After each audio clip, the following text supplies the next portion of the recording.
Welcome to the Secure Connections podcast, brought to you by IOTSA, the Internet of Things Security Services Association. I'm Brian Sherman, Content Director for IOTSA, and I have the privilege of hosting today's podcast with special guests Michael Crean, CEO, and Jennifer Bleam, VP of Business Development for Solutions Granted. Welcome to the Secure Connections podcast. Thanks for having us, Brian. Well, good. As first-time guests, we always like to learn a little more about those that are part of the community. So if you can, I'd like to dive in and let our listeners learn a little more about yourself. Why don't I start with you, Michael? How did you get your start in the channel? Well, it's been a little bit of a journey. Been in business for 19, going on 20 years, and had several different lives as we've worked through this. Government contractor, VAR, MSP, getting to the point where I think I'm losing my mind. If I hear one more time I can't print and I forgot my password, better find a better way of tempering my own self.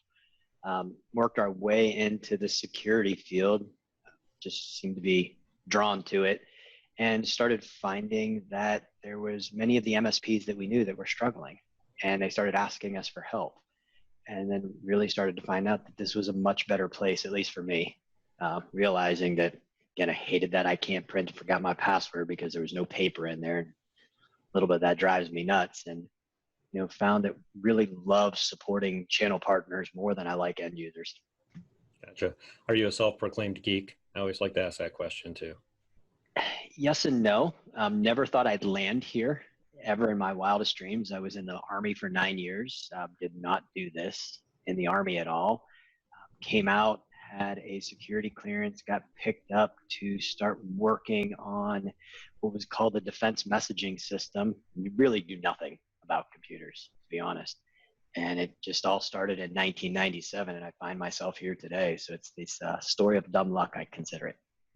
Awesome, and thank you for your service too, because we have the great part of the channel. We have so many, military veterans, and even occasionally some of those that are still in, at least in the reserves. So that's fantastic. Jennifer, how about you? Let's learn a little about your story, getting into where you're at right now. Yeah, absolutely. My husband actually owns an MSP outside of Washington, D.C., and so I helped him with his sales and marketing and a little bit of the finance side for years. And then I got recruited away from his company to go work with Robin Robbins and her team for a few years. And then I shifted from IT over to security and helped a security company grow very quickly till they got acquired.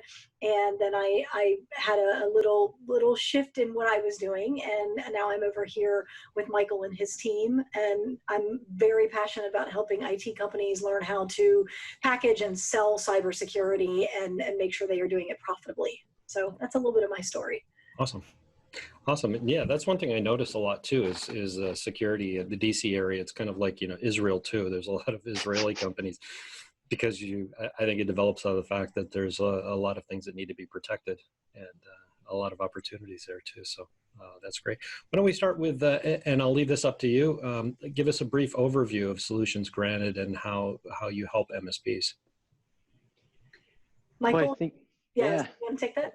Yeah, I think there's two very unique aspects of how we look at this, and I think this is one of the reasons that Jennifer and I make a really good team, because I'm looking at the pieces and parts and the technical aspect of it, but she makes this wonderful translation to assist our partners in really understanding, how do you sell it? How do you sell it effectively? And so it works really, really well when we can do this divide and conquer. And so it's really about, for us, looking at the cybersecurity landscape. What is it that partners need? Understanding that we're hearing what their customers need, but really, how do we support them? How do we take care of them? And at the end of the day, we think there's three core aspects of what is really, really needed to get the cybersecurity journey started. And we think if we can get most partners to come along on that journey, what they start to find is the conversations with their customers become easier, and it's very practical. And again, Jennifer, and I'll let her speak for herself, but she does the most amazing job of getting partners to understand their own value and how you really sell for more than just a piece or a widget. Yeah, it's interesting when I have conversations with IT companies. A lot of times, the owners will not feel particularly confident in their ability to sell it or their ability to articulate why they need to charge more, especially if they use the all-you-can-eat term. And now they're starting to go back to their clients and say, okay, we need to charge you more than what I told you we were going to charge a few years back. And the fun thing about what I get to do is share that the liability belongs to the IT company. And we all know that if a client gets a ransomware attack or they do have a breach or they have some kind of a security incident, the first person that company is going to call is the MSP. So they do have that responsibility. And so therefore they have to learn how to translate technology into the implications to a business owner. And so then it becomes just a C-suite conversation. It becomes that virtual CIO or virtual CTO type of conversation, and it's not about technology. And that's when it gets really fun, because it's not, oh, you're trying to sell me a widget and you're just trying to sell me something new every quarter at our quarterly business reviews, but oh, you're really watching my back and you really care about my business and you know how my business functions and you understand that this does pose a risk to me. So it is very much a risk mitigation conversation, not a let me sell you a widget, because the end user doesn't care about technology. That's typically why they hire the MSP in the first place. So what type of services are you providing in the background? Because I know that, it's more than the widgets, to your point. There's the assessments and other factors behind that. What type of services do you help MSPs deliver? So they are all security focused. Again, it's the going back to the we're not going to help you because you can't print. Definitely not who we are. But it's, looking at the life cycle of where the threat landscape is going. How do you protect the endpoint better? What do we do about email? How do we better watch the perimeter? Not just guard against it, but how do you watch it? And because there's so much compliance that's starting to happen, and when you look at what the EU has done with GDPR, and you see a lot of that is starting to filter its way back into the United States, and a lot of states have started to implement their own statewide compliance or regulatory mandates. And so really helping them translate that, because you've got these auditors that come in and they speak a fantastic game, and they come in telling you exactly everything that you're going to do, but they don't give you any clue on how to get there. And it's more of this black and white. Are you doing it? Yes or no? And sometimes you don't even know how to answer it. So it's helping our partners understand where they need to be, and maybe not necessarily understanding the letter of the law, but the essence of the law. And how are you working to get there? So it's, again, I think for us, it's don't buy everything, but start your journey somewhere. Let's see how we can help you. And do you have something existing in your infrastructure, in your arsenal today that you're providing to your customers? And can you take that up and turn it up a little bit? Can you take that capacity of what you're already paying for and giving your customers, and can you take that from a 5 to an 8? Can you take it from a 7 to a 9? And then you're really showing them how to use their current investment to do something better. Makes perfect sense. Now, I want to shift gears just a little bit here, but with everything going on during the pandemic, employees in some cases using home networks, personal devices for work. Yes, I've even heard the occasional story of using the gaming systems at home to log into their work computers.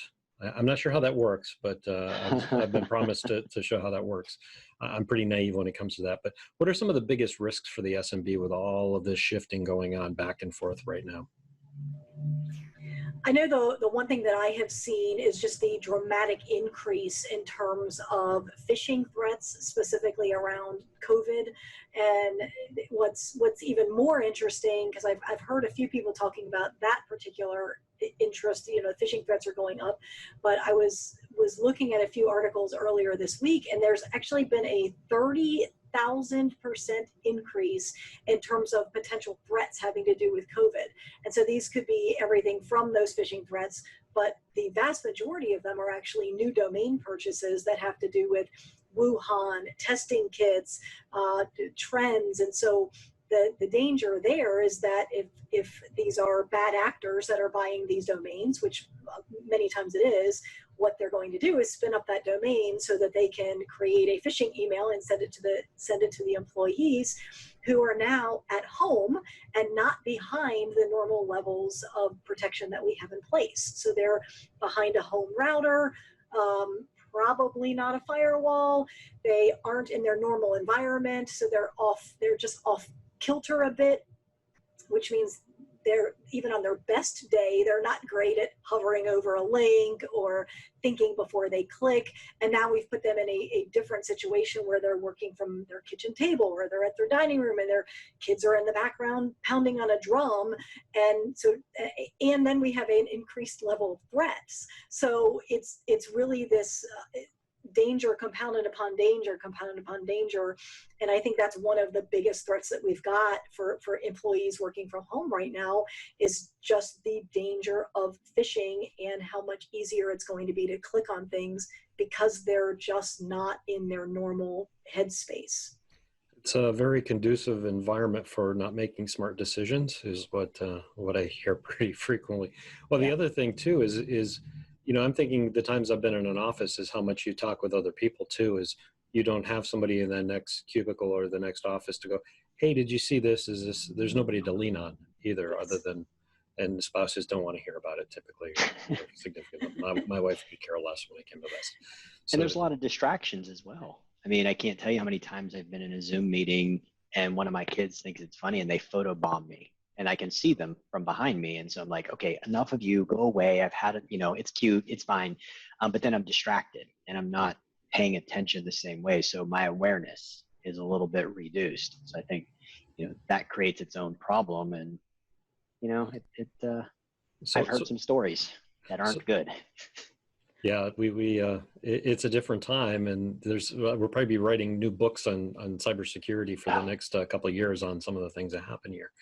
I guess my question too is, with that being some of the biggest threats, what are some of the things that you're helping MSPs do to counter those big threats right now? So one of the things is that, having conversations with the MSPs and making them aware, giving them the education, what is changing in the landscape, giving them some different ideas on how to talk to their customers. It's the customers are very well versed in allowing the MSPs to take care of that traditional brick and mortar.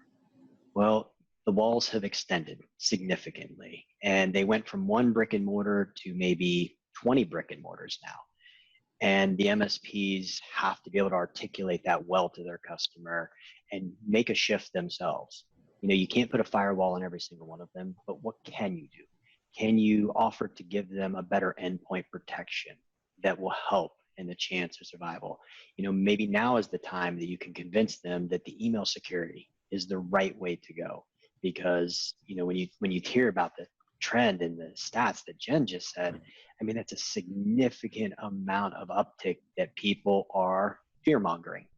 We all want to know how we can better protect our families. We all want to know what's happening with COVID and what's happening. And so all of these domains, and you get the email and you just want to know. So you want to click on it, and then it becomes the bigger problem. And so if we can extend the perimeter of safety and give them a better net to stop the incoming attack as the numbers are just massively ramping up, then I think we can help them. But it's just having a different conversation that is educational based and not fear based.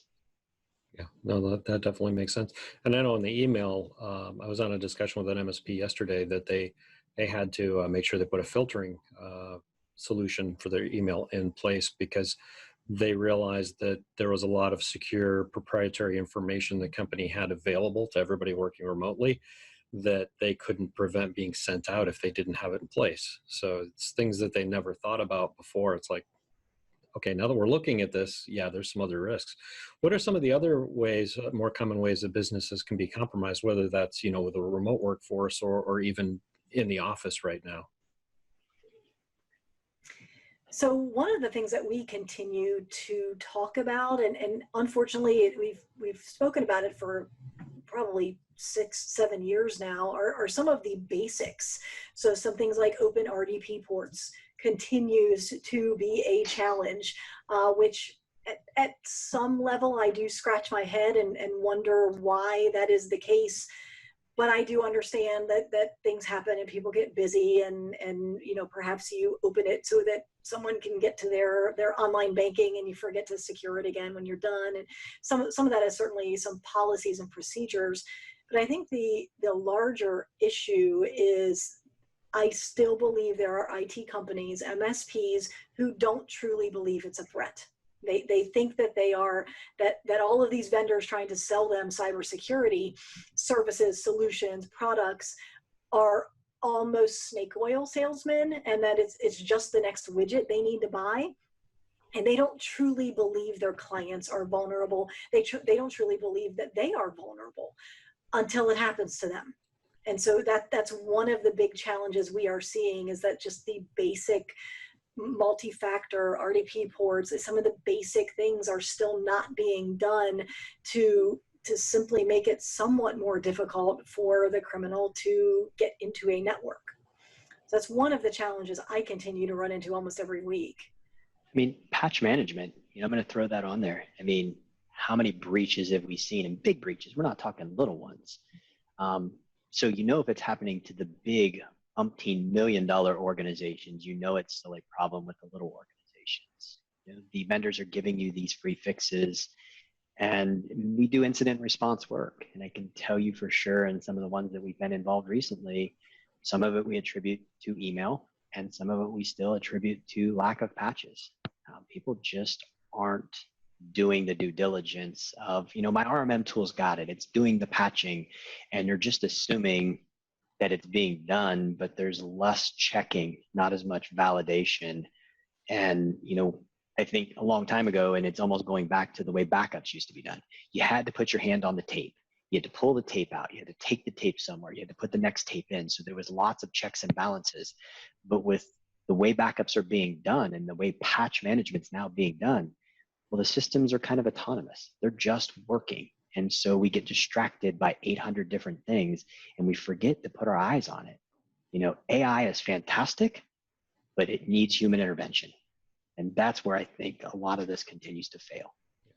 The technology is so good and automation is great, but it does tend to lull us to sleep. Yep. And without a process in place, or a process for our Canadian friends too. I have many great Canadian friends who love to throw that one in there, but yeah, it's just putting the methodologies behind it too. And I know that's an easy slip for many, not just the clients, but also even for the MSPs, is when you get very busy and you have employees attrition and you're hiring new employees, there's so many things that can slip through the cracks. That's the hardest part. Yeah.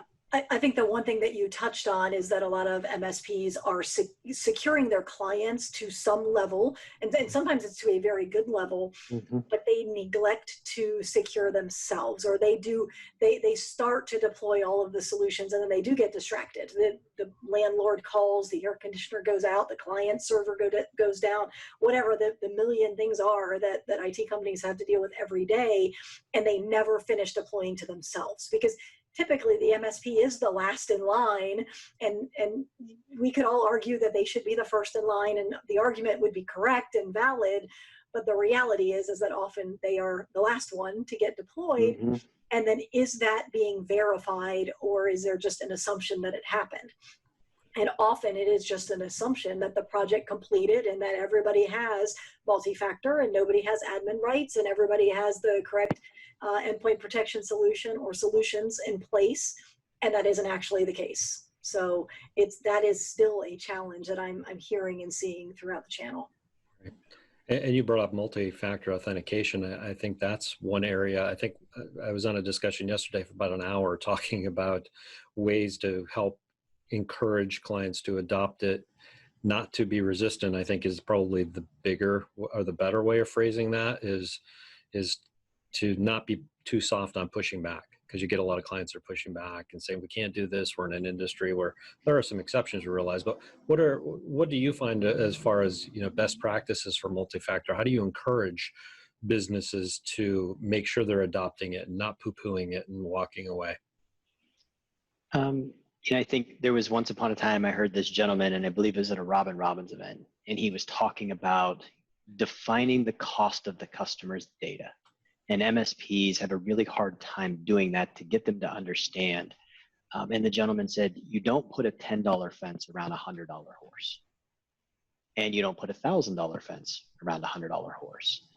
So you can really get the customer to understand their own value and need by explaining to them, ask them the questions that are leading.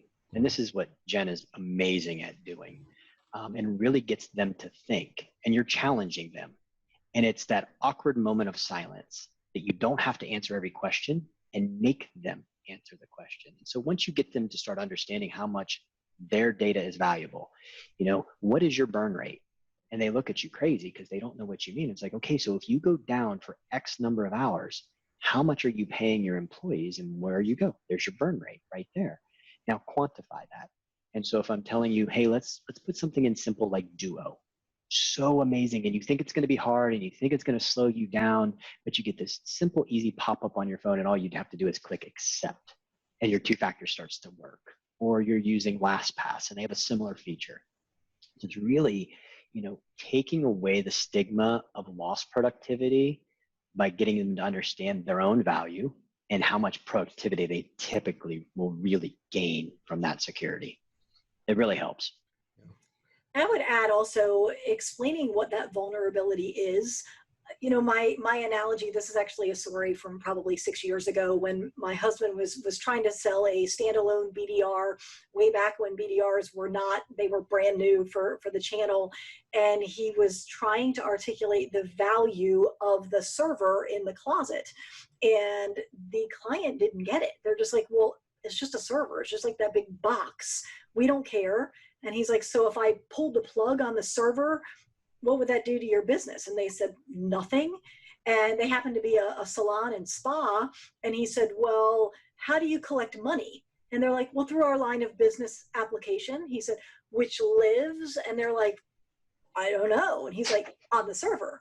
And they're like, oh, so we couldn't collect money? And he's like, no, you couldn't. And they're like, huh. And he said, well, what else is on that line of business? And they're like, well, I mean, like client phone numbers. And he said, oh, so you couldn't call and confirm and remind people they're supposed to come in tomorrow for their massage. If you don't call them, how many people wouldn't show up? And they're like, oh, that actually happened once and we had a 40% no-show rate. He's like, interesting. Well, how much does that cost? What's your average ticket per massage? And so he walked them through the business implications of what it would mean if he did unplug the server to prove the value of the BDR. And I think as technologists, it's too easy for us to say, well, you'd have downtime. Wouldn't that be devastating? And yes, it would be devastating, but the end user doesn't understand downtime. So we have to take that intangible concept and break it down for them. You know, perhaps you wouldn't be able to answer phones. You couldn't collect money. You couldn't send out invoices. You couldn't answer your emails. You couldn't submit proposals. You couldn't access your CAD files. And all of a sudden, when you start to explain all of those implications, it's a very different conversation. And so that's what I encourage MSPs to do, because that's really what should be happening inside of the quarterly business review conversations anyway, is you explaining how technology aligns and how cybersecurity aligns with their business and how you are helping to make an impact on making sure business can continue as usual.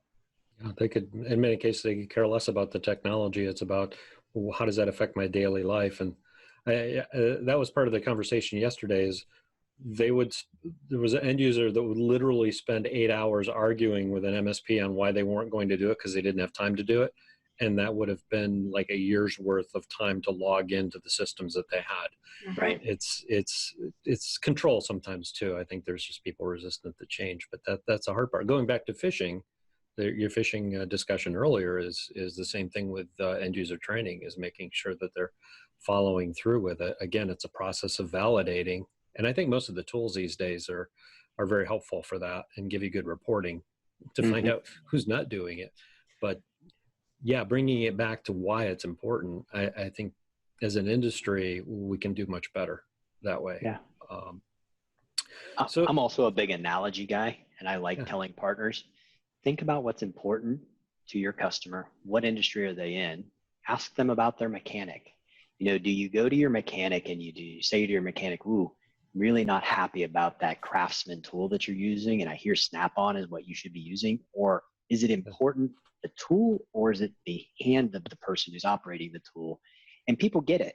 And so you're building your own value and making sure that your customer knows, I'm not telling you to do this because it's good for me.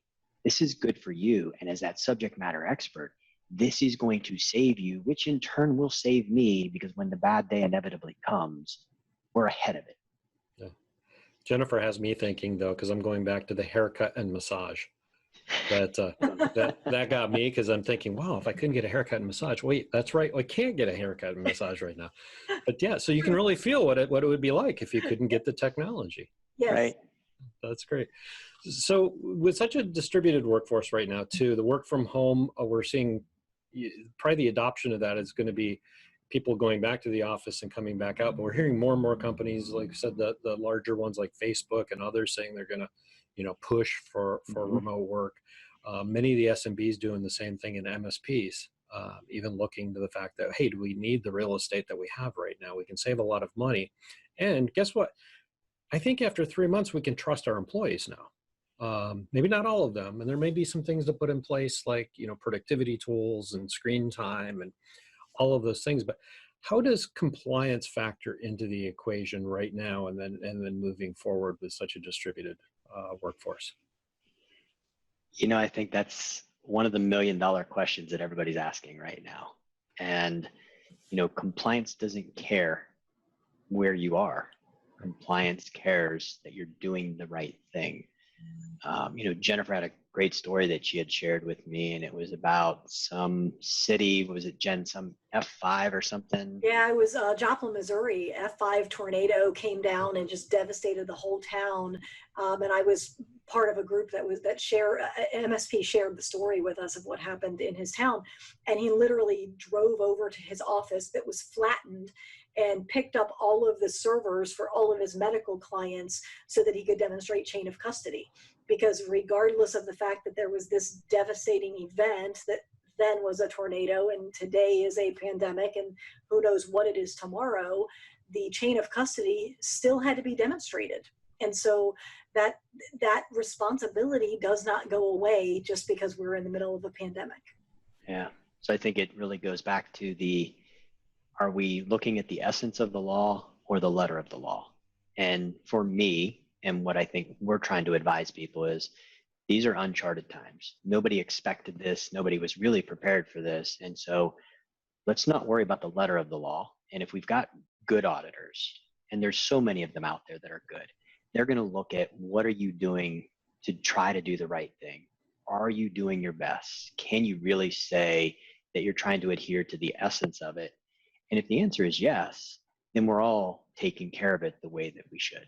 And so I think that's a lot of the advice that we're giving people is, do your best, don't ignore it. This is not an ostrich head in the sand moment. You can't stop. And you can't tell your customers, well, it just doesn't matter anymore, because what they are choosing to do is their decision, and how they're choosing to allow their employees to access that data and maybe have some PII or PHI now sitting on their BYOD. That does not mean device. It typically means disaster, because that's normally what happens. It's bring your own disaster. They have a responsibility for it, and be practical about it. Slow and smooth wins the race. This is not a sprint. Right. And I've had a discussion about that recently too, about the levels and the types of compliance that MSPs are most concerned about. And I think overall everybody feels that they'll get a little leeway when it comes to some of the federal regulations, although not completely. Is like, if they come back to audits and things need to be done, they'll get them fixed and they'll realize those. But I think the big concern is like PCI. It's like, when you've got an industry that controls the money behind it, they'll clamp down fast. It's like, yeah, we won't get much leeway when it comes to PCI compliance. If something's going bad, you better fix it quickly. HIPAA the same. I mean, I don't think there's much leeway being given with any medical information at all. And honestly, I mean, I've been involved in so many breaches where my information has been taken. The OPM breach. I mean, my data, my children's data was lost in the OPM breach. And it leaves us all feeling vulnerable. It leaves us a little bit nervous and anxious. And so there's probably nobody out there that hasn't had it happen to them. And so if we take that to heart and we think about how it made us feel, and then we decide to do better with that and how we're going to protect our customers' data and advise our customers, that's where real change takes place. And these are real things that we draw from to make it better. Yeah, we're living in a time of uncertainty that we don't need that extra uncertainty. I've run into that with my mom too, where her credit's been affected, and it's business is one thing too, but when it hits home, everybody makes it real at that point. Absolutely. Well, fantastic. One thing too is we've been chatting for a while now. Time flies by too quickly. Want to check in and see any final words of wisdom you'd like to share with the audience before we sign off today. Well, I will do the gentlemanly thing, and ladies first. So I would encourage those IT companies that haven't quite made the plunge into the swimming pool of cybersecurity, and maybe you're still dipping your toe in. You have to jump in. This is not a let me just dabble in cybersecurity.